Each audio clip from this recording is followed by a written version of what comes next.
تخيل كده تقتل مراتك في وسط الشارع وفي عز النهار، ومش بس كده، ده انت كمان تشرب سيجارة جنبيها ولا كأنك عملت اي حاجة.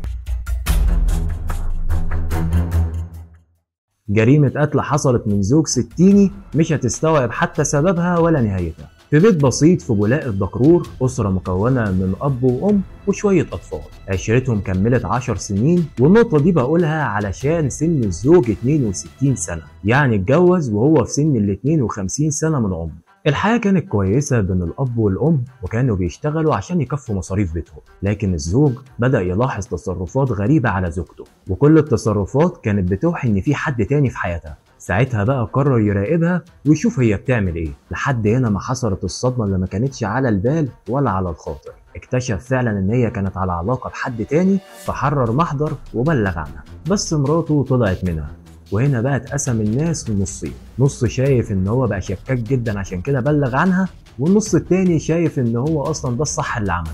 لكن بقى في كل الاحوال ده ما فرقش في اي حاجه، ورفعت عليه قضيه خلع في الاخر، وطردته من شقته ومنعته حتى يشوف عياله، ومهما حاول ان هو يوصل لها كان ردها ان هي تاخد الشقه وتاخد العيال.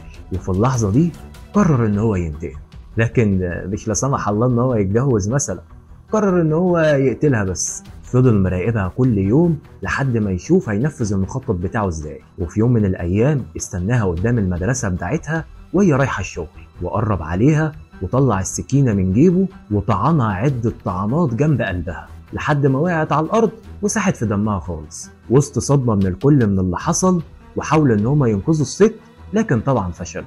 ولما اتاكدوا ان هي ماتت بلغوا الشرطه، لكن الغريب انه ما هربش ولا اتحرك من مكانه، والاغرب كمان انه ولع سيجاره جنبها ولا كانه عامل اي حاجه، وفضل موجود مكانه لحد البوليس ما جه وخده على الاسم. وقال في التحقيقات انه قتلها بسبب انها كانت كل شويه بتعايره ان هو عاطل، بعد ما كان شغال مدرس في دوله من الدول العربيه وساب الدوله دي خالص بسبب فتره كورونا اللي كانت موجوده هناك. وكمان ان هو كان شاكك في سلوكياتها لحد ما شاف شات بينها وبين شاب كان بيتغزل فيها على الواتساب، واتسأل عن سبب ان هو مش خايف ليه من حكم الاعدام، وقال انا عشت كتير جدا ومش فاضل في عمري غير القليل، ومش فارق معايا اتشنق او اتعدم. بس تفتكروا فعلا مراته كانت مظلومه ولا هو فعلا كان على حق؟ كنت معاكم محمد فرحات من برنامج وناجي. سلام.